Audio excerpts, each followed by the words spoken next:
Emmanuel Villeneuve, nous sommes sur une exploitation familiale avec mon fils, sur une exploitation d'une surface de 150 hectares, en production végétale et également en production de volailles. Bien, sur l'exploitation, on a mis en place une diversité de cultures.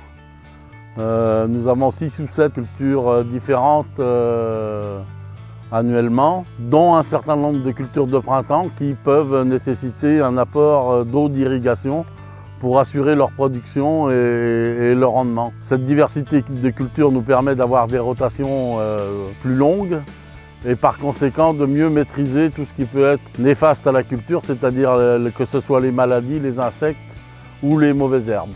L'alternative entre culture de printemps et culture d'hiver nous permet de gérer au mieux ce problème-là de parasites. En ce qui me concerne, il y a maintenant 40 ans que je suis installé. Non seulement notre volume autorisé a été diminué par les différentes réglementations, mais bien sûr notre souci a toujours été d'économiser l'eau. Pour la simple et bonne raison d'ailleurs que l'eau, on en est conscient, c'est un bien commun.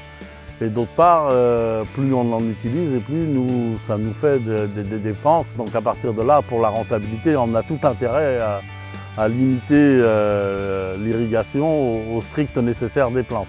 C'est absolument fondamental parce qu'aujourd'hui, on prélève l'été dans le milieu et on est soumis, et on le comprend fort bien, à des arrêtés d'interdiction ou de limitation pour préserver à la fois les milieux et l'eau potable, ou l'eau potable et les milieux. On est parfois privé d'eau au moment où on en aurait le plus besoin, ce qui ne nous permet pas d'avoir une gestion optimum des quantités d'eau à utiliser.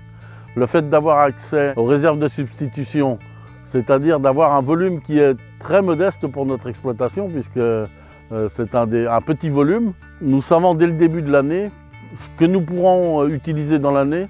Nous pouvons ajuster notre assolement par rapport au volume qui sera stocké et l'utiliser quand le besoin s'en fera ressentir, et en particulier parfois en fin du cycle de la plante, là où le besoin est absolument indispensable. Si on signe des engagements, c'est pour les respecter. Donc je vous ai parlé de la diminution de l'utilisation des phytosanitaires par l'alternance des cultures. Il y a 250 mètres de haies qui ont été plantés il y a déjà 2 ans. Je vis sur ce territoire depuis 60 ans.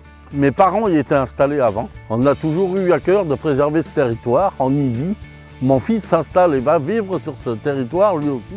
Et on ne comprend pas cet acharnement à nous dénigrer, à nous harceler, alors qu'on essaye de travailler au mieux pour répondre aux attentes du consommateur, pour pouvoir leur fournir une alimentation qui soit digne de ce nom-là, qui soit à la fois saine, mais qui aussi préserve l'environnement.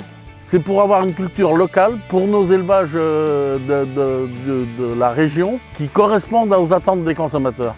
Donc ce harcèlement, ces attaques, on ne les comprend pas, c'est très dur pour nos familles. C'est encore plus dur pour nos épouses et nos enfants qui sont parfois victimes de harcèlement jusque dans les cours d'école. Et ça, c'est intolérable. Et ça nous touche profondément, sincèrement.